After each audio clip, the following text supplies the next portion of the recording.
What up? We're finally back. Cooking. OC studio. What's better? Except the actual studio. And the actual studio is way better. Love that studio. Miss that studio. We only got 2 weeks left here. Till we get 2 weeks off. We got 2 weeks where we've got, 2 weeks until we got 2 months where we'll be back in the Underground 4 studio. The official Underground 4 studio. We'll be back.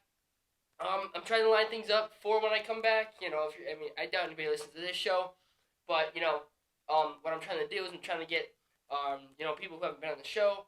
I'll be back for 2 months, man. So I'm gonna try and get a lot of people who haven't been on the show yet to come on. I'm working on a couple things, a couple of people. Try and get 1 to 2 in a week at least. Underground Knee MMA show, as you guys are watching, that's still gonna be a thing. Obviously, it's just gonna be it'll be like good old times. Back in the studio, the sound quality will be 10 times better. I can stop using this $40 microphone I got from Amazon, and things just looking up for us. We just wrapped up an interview last week with Eric, your boy Anders, fighting this weekend. Probably my best interview. I stutter a lot, if you can't tell. Didn't really that much that interview, and Eric just gave me phenomenal, great answers. Every single answer he gave was real in depth, real helpful, and it just, I don't even know how to try. It just all flowed really good. So for Eric to do that means a lot, especially with a fight coming up. He did that with the fight in 12 days.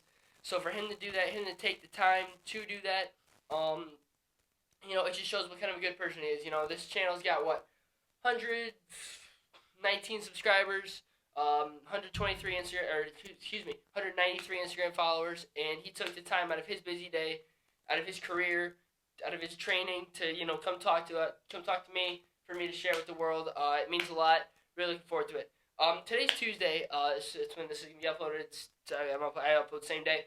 Today's Tuesday, and usually I try to make the Underground Knee MMA show a Monday thing.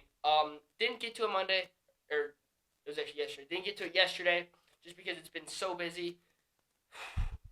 But if you follow mixed martial arts, you know what's going on. You will be happy, honored, super proud. Thank you, God. MMA gods, thank you that I did not do that show yesterday, because I probably would have done the show about 4. As soon as that, 4:30 is when just things went crazy, man, and everything in the mixed martial arts world was looking up again. It was looking down, everything was down for a couple minutes. People were, I was upset a little bit, but things were looking down.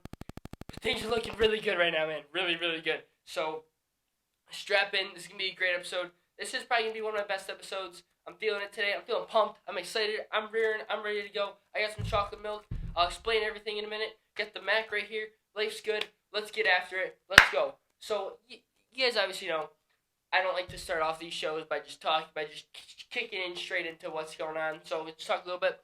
November 10th. If you guys can tell, it's No Shave November. We are 10 days in, and we are not looking good, boys. I'm struggling, man. Struggling really hard, actually. Not a fan. It's cool and it's got potential, but it's just mine just doesn't grow in right here, and that makes the entire thing. It's everything's right here, and I feel it, and just right there, it's just soft skin, and it's tough around here, man.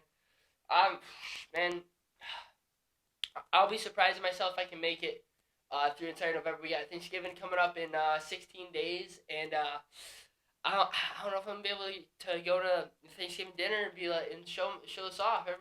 First off, everybody's gonna be like, "Hey, nice hair, Blondie," and I'll be like, "Thanks," and they'll be like, "Hey, nice hair in your face," and I'll be like, "Thanks." It's 2 different colors. I know it's 2 different colors. It's because it's the same my normal hair, but it do be looking good. We got the roots coming in. Sorry, I've been talking a lot. Not Corona. Just been talking a lot. Had to get a little out. What was I saying? Oh yeah, in the hair, we have the roots coming in, and honestly, people always said that's the worst part. This is my favorite part so far, dude. The roots make it look so cool, because it looks like a shadow, and it looks like all the blondes making a cool shadow out of nothing. And I seriously mess with it, man. People hate it. But the hair is getting long, and so I can't one thing I am struggling with right now, man, is I can't decide if I should cut the sides so it'll be brown and then blonde on the top, and just trim the top, or if I should just send it, boys, and or if I should just send it and just not cut my hair till the end of baseball season, which is in like what? I think it's like May. I'm not really sure. Don't quote me on that. Until like May, so like by the time that'll happen, I'll have like a dirty like half blonde, half brown hair flow going. Like, jeez, talk about good looks, man. That would be that would be some heat, man. But like, am I gonna be able to last like that long with like half and half? Like, I mean, like I think it looks cool, but I might get bullied a lot, man. And that would be tough. And then eventually, when I'm tired of the blonde, I'm going to have to cut it. And then like, oh man, it's gonna be so like it took me like a week to get normalized to my blonde hair. But like now, man, like going back to brown hair, I'm be like, what the heck? Like, I mean, like I can already see it coming in, and I especially like it on the sides, cause like the sides are like obviously shorter. But like, dude, I'm starting to get that feeling where like the hair pops up in the back, curls up a little bit in the back.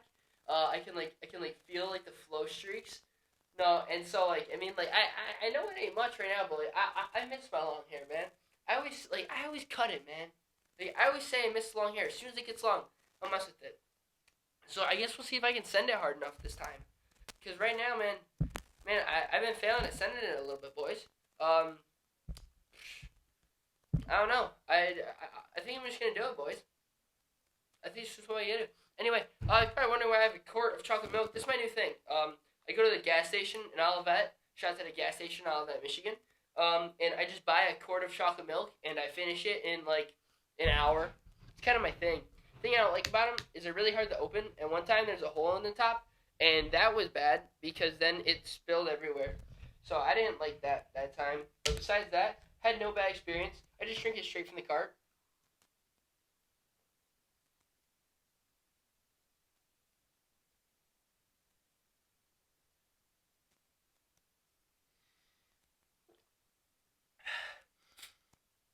Definitely not healthy. But it's okay because I have white milk too, which is like healthy, I think. So like, I mean, I think it balances out. Oh, man, that's good. True Moo, if you're listening to this, sponsor me, man. Get your True Moo chocolate milk, best chocolate milk in the world. Anyway, speaking of best in the world, the UFC is where the best fighters fight in the world. And ladies and gents, it is further proven after today that is wholeheartedly 100% true. And I say that because of a phenomenal card. There was a lot of people talking about the card we had last week, headlined by Glover Teixeira and Thiago Santos, and like, the card's trash, cards underperforming, and then a last second loss, Ian Heinisch, Brendan Allen. So a lot of people are hating on the card already. But it's those small cards without a lot of dudes who make it, without a lot of high, like, you don't need, like, superstar on top of superstar on top of superstar to have a good card. Like, sure, there's a difference if it's a good card. The difference between a trash card with a good headliner and a poor card with a god-awful headliner. If I ever see Jessica Ai and Cynthia Calvillo headline a UFC headline a UFC main event again, I might not watch that. That was embarrassing. That was tough for the company. Not their best work. Hopefully they learned a lesson. I guarantee that broke records for worst fight night viewership. But we're not gonna talk about that anyway. It was a phenomenal card last Saturday. After a lot of hate, I saw a lot of hate on Twitter, even prior to. Even prior to, there are people hating on it just because, like, okay, like, there's not a lot of big names. Like I said, man, you don't need a big name, big names, plural, for a good card. Let's just do a quick little walk through the card. Just a quick one. We start off the card, Gustavo Lopez, good dub. We start off the card, in my mind, with Max Griffin. I'm watching this fight, Max Griffin, cool dude. I was cheering for him, and I got him up 2-0, and I see him throw an elbow. As soon as he throws that elbow, I'm like, what the heck? And I just look I just see an ear flopping everywhere. I'm like, oh my gosh, dude. That elbow was disgusting, man. Disgusting. I don't understand how you can being a fighter, how you can do that and not realize he kept felt he's like, oh shoot, my ear's gone. He kept fighting, man. These dudes are built different, man. Can you imagine getting your ear elbowed off? Like, just folding my ear in. I'm like, don't do that. And I'm talking to myself, man. That's one of the nastiest injuries I've seen in the sport. And just because of the fact it came from just one absolute slice and dicing killer elbow made it 10 times better. Max Griffin's nickname is Pain, and he fully garners that name, deserves that name. Max Payne Griffin. Watch out. Darren Elkins got back to his winning ways. The dude's silently kind of a beast. There's obviously those fights that he doesn't look good in. But I'm pretty sure he had a submission to Michael Johnson not too long ago. Went on a 4-fight skid. But then he came back here with a third-round submission. He looked good. Got clipped a couple times, but he looked good. Regardless, came out with the win. That's all that really matters. I think he's like 15-6 in the UFC. He doesn't get a lot of the respect he deserves. He's one of those dudes who, he's always a fan favorite. He's literally got the damage on his chest. Like, the dude's not in boring fights. You gotta respect the guy. Then you got Alexander Romanov. So, I'm sitting there watching this fight, and I'm like, all right, we got a traditional wrestler versus striker fight. And it's a back and forth fight. This fight's good. And then, Romanov just takes him down relentlessly, easily. Piece of cake. Nice job. Piece of cake. And he at first he's just putting his weight on him. Like, all right, he's going to ride this out to the second round.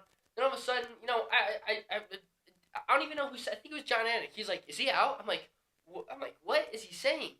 Then all of a sudden, I look at the dude's eyes, and he's just, I'm like, dude, this dude, the fact that he put so much pressure on his forearm that mine probably weighs 3 pounds, put so much pressure on that, the dude choked him out, man. Choked him out cold, just by putting his, there was, I'm talking so fast. The dude put no choke in. He just laid on him. Just like, what's up? Choked him out. Alexander Romanov, you're a beast. Trevin Giles, I saw Trevin Giles fight in Houston. Saw him fight James Krause. I'll be honest, I wanted him to lose that fight. I like James Krause. No disrespect. But, I'm a fan of Trevin Giles. Good fight with Bevan Lewis. He came out guns a-blazing. He was killing that fight up 2-0, and they clipped him. Trevin Giles is good, man. He reminds me of a Kevin Holland kind of dude. Kevin Holland, Darren Stewart kind of dude. And watch out for Trevin Giles. I think he's on a 2-fight win streak, unless he had a fight. Oh yeah, cause he was supposed to fight Kevin Holland. Yeah, he's on a 2-fight win streak. Had 2 tough losses. Zach Cummings guillotine. Gerald Mearskar guillotine. It's tough losses, man. Just watch out for the guillotine choke, Trevin. And you're looking good.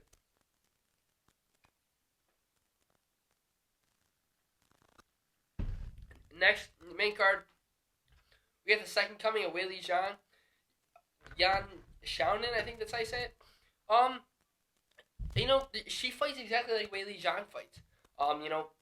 It's just constant pressure. And, the one thing, I think one thing that seriously helped her in the fight is just, because, it was pretty obvious it was a 29-28 round. But in that third round, sure, I would have given her the round regardless, just because Claudia kept going for the takedown, couldn't get it. One thing I think about that fight is just she just goes crazy in there, so it looks so much better than the judges, because you got Claudia Gadelha trying not to get hit, trying to get takedowns. Then you got one just going full guns a-blazing. She sounds like she's going full guns a-blazing. So Yan Xiaonan, she was number 8. And she decisively beat a top four opponent She's top 4 right now. And now, I mean, like, I want to see. I genuinely would love to see Zhang Wei Li versus Rose. Run that fight. Let's see that fight. Do Joanna versus Yan Xiaonan. Because Joanna, a lot of people beat Zhang, and Yan, they fight the same. They fight the same. So let's see who can. No. She beat Claudia Gadela, who she's obviously a top five opponent. No, she's nobody to be taken lightly, obviously, but can she beat the top contender? Can she beat the top contender who, to a lot of people, beat the champ? That's one of those things where she looked like she had cardio for days too, man. Which is what Zhang has. They both hit hard. They both hit precise. They both strike. It is a matchup made in heaven, and I hope one day we get to see that fight for both of them. But for now, Zhang versus Rose, run that fight, please. Next we had a Giga Chikadze. He looked good. Knockout, pretty sick combo. He hit him in the body, hurt him.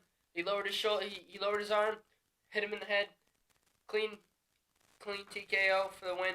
That dude's pretty good. I think that was a last minute opponent. I'm not sure, but he called out. I think he called out Jeremy Stephens, which I am not a fan of that fight. Jeremy Stephens has lost like 5 fights in a row, and he just keeps going for the top dogs. And I think he should just. I think he should relax,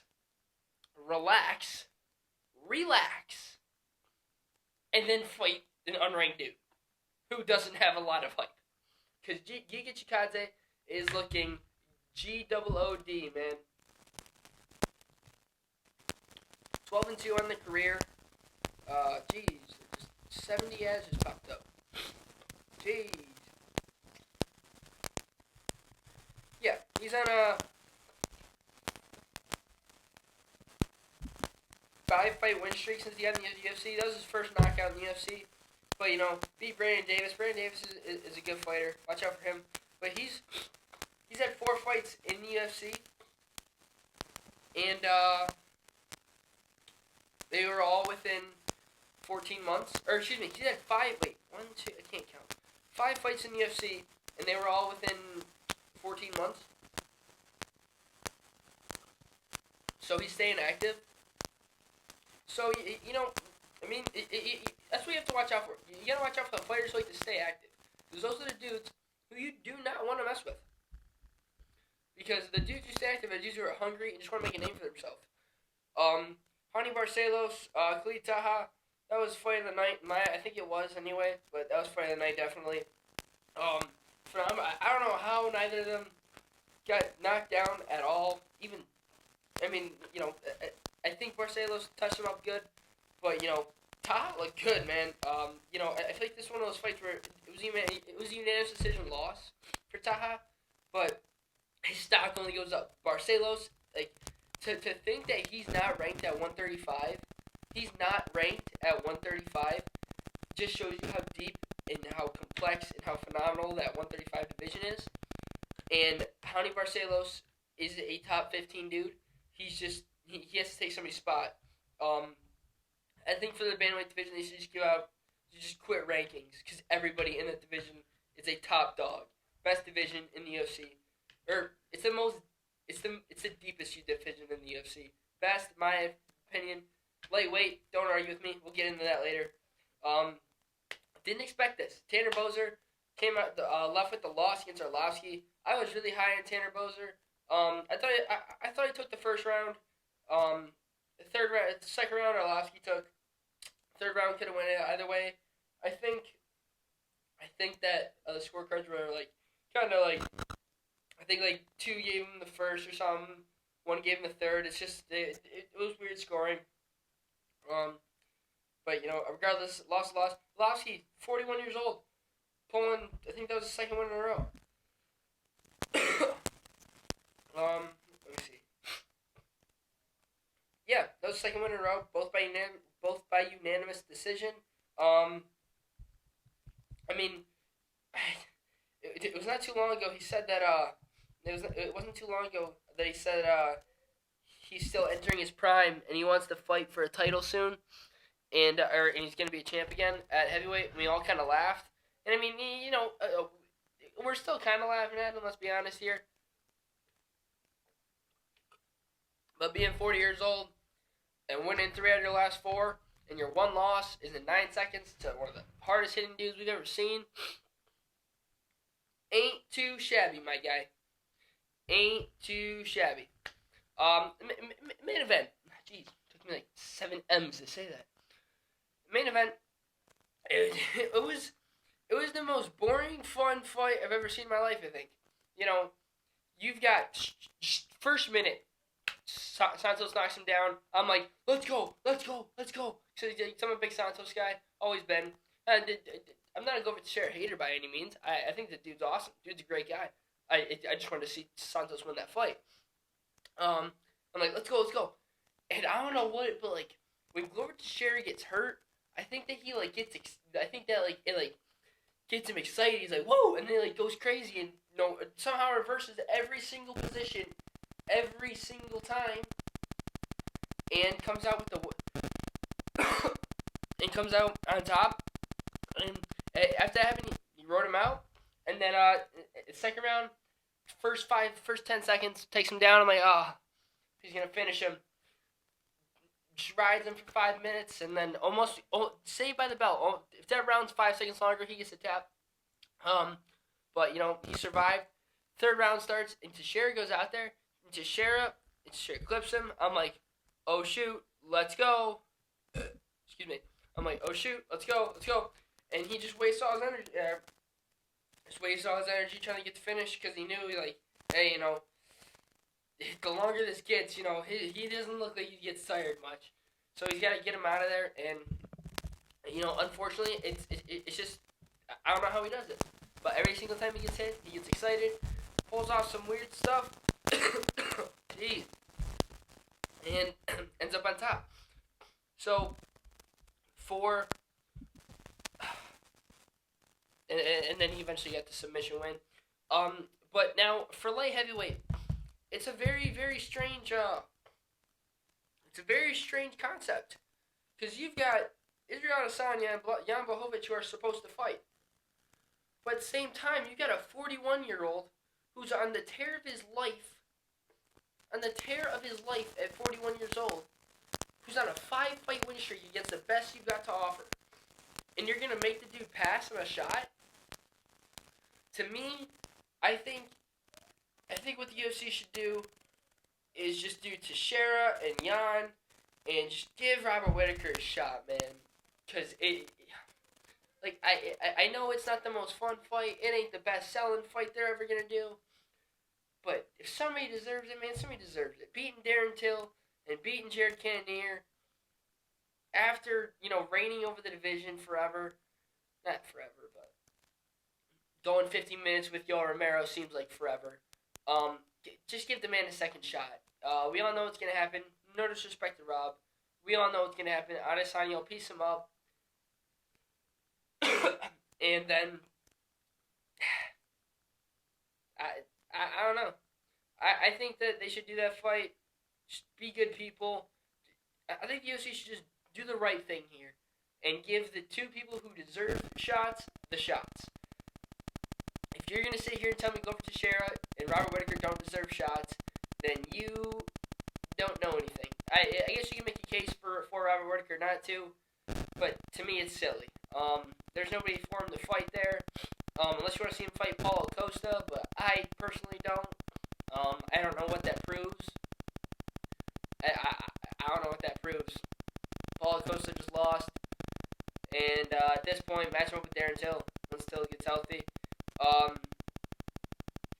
Teixeira, don't wait a year because, Jan's having a kid. He doesn't want to fight till March. Izzy said good for March.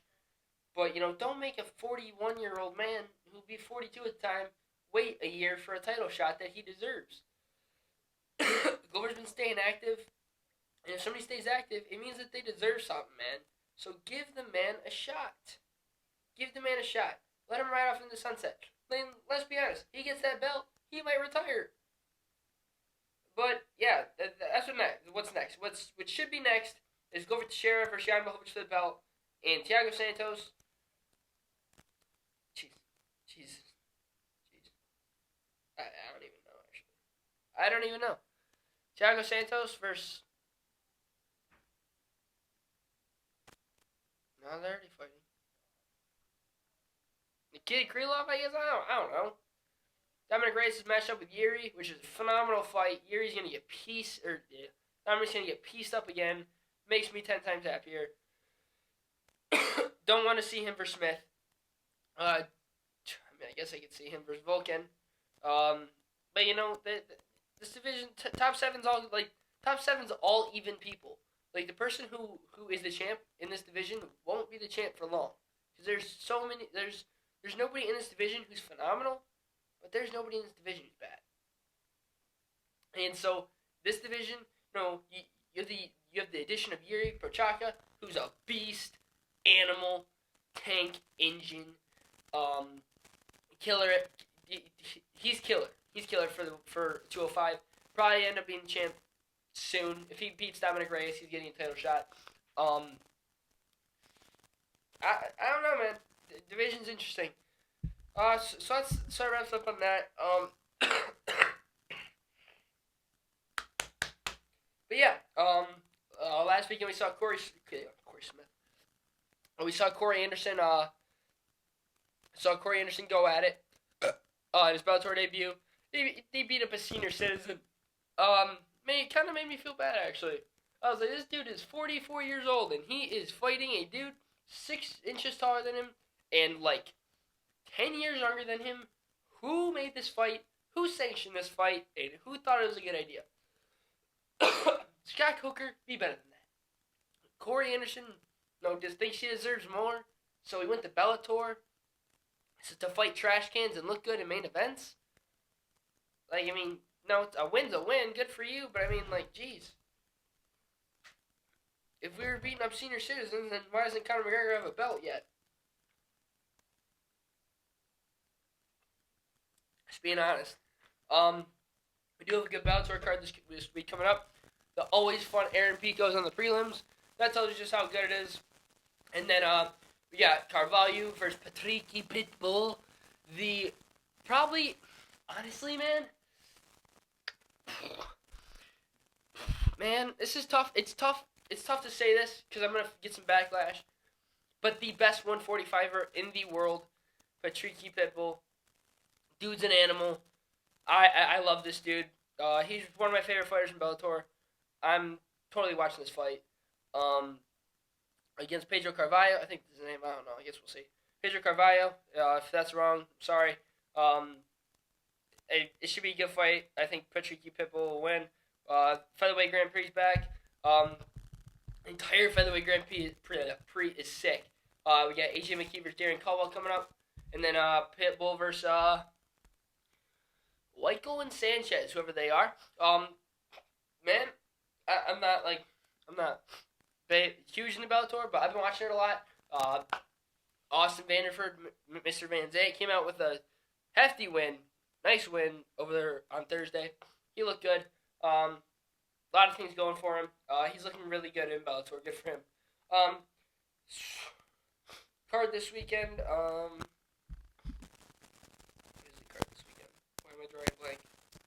Oh. Jeez, this is literally what I wanted to talk about, but I didn't connect the two together. Prior to yesterday,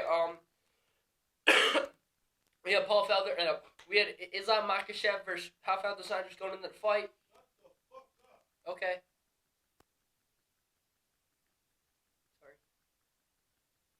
Sorry. Prior to this fight, we had Islam Makhachev going up against Rafael Dos Anjos in a fight that's used to basically put over Islam Makhachev as a fighter, and just give him a good win against.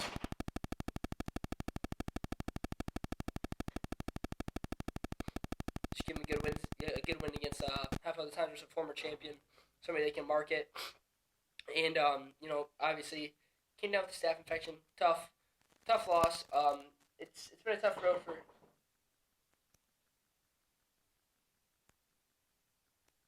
been a tough road for what's his name? Sorry, drawing blank. Been a tough road for Makhachev. He keeps pulling out of fights. Things keep happening. Not his fault. Tough road. Um, Tough road. Tough to see. But we get the always game. The formerly retired dude in Paul Felder, who's stepping up on 5 days' notice. 155 pounds still. Probably gonna cut 25 pounds 5 days. I'm guessing 25 pounds. It's still around a 5-round fight. I guess according to what I'm hearing, he's training for a triathlon. So he's swimming, running, doing strength training every single day. So it's still looking good for him. I'm pretty I think that this fight is 10 times better than the Islam fight. Because it's I don't want to say an easy path for Paul Felder, but it's a good stepping stone after what was such a tough loss to Dan Hooker back in February. That it was so talked about back and forth. Whether he won the fight, whether he lost the fight, and me personally, I thought he won the fight. It was really tough to see him go out like that. He's been on a tear. Back in UFC 218 when I saw him fight, he knocked out Charles Oliveira. One of the more entertaining fights I've ever seen. One of the more underrated fights I've ever seen as well. And then after that, in a fight that still, I can't believe that I look at this and see this score, but lost to Mike Perry by a split decision. Can't really believe that happened. I do remember that fight correctly. It was an absolute war. Mike Perry's always game. Paul Felder's always game. Makes for a good matchup every now and then. Then he beat James Vick. Who doesn't beat James Vick? Beat Edson Barboza by a really, really controversial split decision. I gave the fight to Paul Felder. A lot of people had it the other way. But hey, see how you see it. Then, they get in a main event slot against Dan Hooker. I gave Felder the fight. Some people, judges saw it differently. Split decision. It was a tough loss. But after that fight, he called it a career just due to the fact that, I think a lot of things were happening. You wanted to go into to commentating a little bit. And, it's a tough loss. All-out war. Fight of the year contender. Even though it's really underrated, actually. Fight of the year contender. And for him to go out like that, I think that we all agreed that, it was one of those impulse retirements where, things are just tough in the moment, and you just don't want to think about it. So you're just going to call it, you're going to focus on your family, and, here we are. Here we are 9 months later. He's in a main event slot against former champ, Rafael Dos Anjos. Now for this fight, I think this fight matches up really good for Paul Felder. I think he comes out with a win. I hope he comes out with a win. And it's on a really it's another one of those cards that's not highly touted by many, but me personally, I love the card. You got a phenomenal main event, and then you got a hometown dude for me, Chaos Williams in the co-main event slot against Abdulrazak Al-Hassan. I saw both them fight. They're both phenomenal fighters. They're both super fun to watch. This won't last around. I'm rooting for Chaos. Be a good fight. Got the always game Julian Marquez. Dude's hilarious. And then we have a friend of the podcast coming on. A friend of the podcast fighting this week. Short notice fight. Eric Anders stepping up a little bit. 2.5 weeks notice, I think. Fighting Antonio Arroyo. Should be an interesting fight. Really excited for this fight. We have the prelims. We got Kay Hansen going up against Corey McKenna. Alex Morono is always a fun fight. Luis Smolka, Jose Quinones. I've always been a Luis Smolka fan. Then we got Brendan Allen versus Sean Strickland, which I think was just added because I remember seeing Sean Strickland fight like 2 weeks ago. So Strickland's trying to stay active. Let's see. I think that was 2 weeks ago. I think that was on the Halloween card, I believe. Yeah, that was on the Halloween card. So he's coming back 2 weeks later after a 15-minute unanimous decision against Jack Marshman. It's always fun to see fighters who come back after like 2 weeks off and just try and get 2 quick wins. Always gotta respect it. And then the last thing I want to cover this week is the biggest thing, at least for me, which is the fact that the UFC has finally, praise God, has finally completed and finished, signed, sealed, delivered. Dustin Poirier versus Conor McGregor 2 is official. UFC 257, probably Las Vegas, January 23rd. This is, in my opinion, the best fight the UFC can make in the lightweight division at this moment. If Khabib's gone, if Khabib's truly gone, excuse me. This is the best fight the UFC can make. You have Conor McGregor, who, is always, I don't care if you hate the guy, love the guy. People want to see him fight. This fight will sell. 100%. I doubt in my mind, this fight is selling. And then you got Dustin Poirier, the number 2 ranked lightweight, who really wants to get this really wants to avenge this loss. Tough loss for him. But I mean, it's especially special for me too, because I get to see my favorite fighter of all time go in the cage against my second favorite fighter of all time in the prime of their careers in an absolutely special, phenomenal fight. That, like, I saw this fight get announced today, and like it was one of those things that you kind of pick up through things that is probably gonna happen. Excuse me, it's probably gonna happen, but it does. This is one of those things where even if you know what's gonna happen, when it finally does happen, man, it's 10 times more special. It's still just special. I saw this fight get announced, and like I was just I was speechless. I didn't really even know what to say. It doesn't get much better than this, man. I'm pumped, so excited. The way I see this fight going is, it's no disrespect to Dustin Poirier. It's all respect to Conor McGregor.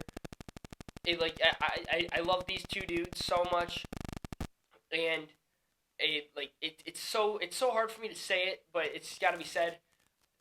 This fight, it's gonna be the same result. Conor McGregor is the best pure boxer we've ever seen in UFC. Dustin Poirier is the second, but I think that there's just a level of power right there. Now, I know a lot of people are gonna hear that and think, no, Dustin actually loud. He's got power. Dustin's got power. Don't get me wrong, but I think that Dustin's power, is more in the third round, man. Dustin's got the stamina with the strength, with the speed that comes with the power. Conor's got every single thing you want in a boxer. So I think that, eventually, Conor's going to come out there, he's probably going to throw some kicks, do some karate stuff, that he does now just because he's Conor McGregor. And I think eventually, Dustin will get anxious, and, eventually he'll try and put it, Dustin will make a mistake. And I've said it before and I'll say it again. A motivated Conor McGregor does not lose to anybody except maybe Khabib. A motivated Conor can beat Khabib. I don't care how mad that makes you. A motivated Conor can beat Khabib. So, excuse me. It's really tough. It's really tough for me to, it's going to be really tough for me to watch this fight because I'm obviously going to be cheering for Conor. Not a doubt in my mind. But, for me to have to see Dustin Poirier get knocked out, it's going to be tough to see him to watch. This fight's supposed to be in Vegas. UFC, make something happen. I personally, I was checking flights to Vegas for that weekend. $100 round trip on Spirit. I will sleep on the sidewalk with, dead cockroaches and rodents to see this fight. If we're being honest, after a Conor fight, I don't sleep anyway. I probably won't even sleep Saturday night. So, fly back Sunday morning, man. How about it? So, man, it really does. It really doesn't get much better than this. Shout out to Dana White for making it happen. This is the fight to make, 100% fight to make in the UFC. This is a thing that I love about it is that 2020 started off with Conor and Cowboy, their best pay-per-view of the year. Second best pay-per-view, actually. But I think that They're starting off with Conor again this year, and people love Conor. People love Dustin Poirier, and I feel like there's going to be a lot of mutual respect between the two. It's going to be awesome, wholesome, and fun to watch. It doesn't get much better than this. Dana White, thank you to you for getting this fight done. And just the next step is getting fans here. Me personally, I'll sign every single waiver I have to get into this fight. That's just me. UFC needs at least some crowd for this fight. First pay-per-view of the year. They need make something happen, man. If football teams can do it, you can do it. Yeah, like, if the Cowboys can fit, I think they're up to 50%. The Cowboys can fit, if the Cowboys can even get 50% of their fans in the stadium, how bad they are, UFC can fill out half of T-Mobile Arena, half of MGM Grand, half of wherever they do it, Vegas. Do it in Dallas, do it in Cowboy Stadium for all I care. I'd love to see that. Point is, UFC's got to make it happen. That's about all I got for today. Hope you guys enjoyed this episode. Looking forward to fights this weekend. This week too. Bellator, World Featherweight Grand Prix. Not gonna want to miss that one. Dana White's Contender Series is tonight. You got an XFC card coming up tomorrow. My boy Kenny Cross on it. Andre Sukumtat, Bobby Nash. It's actually a pretty good card. I'm definitely gonna tune into that. I think there's one card too. There's basically fights on every night this week. There is fights on every night this week actually. So just sit back, relax, watch some fights, enjoy what's going on. Don't get much better than this. Thank you guys for listening. I'll see you guys next week. Enjoy the fights this weekend and stay safe. Have a good week.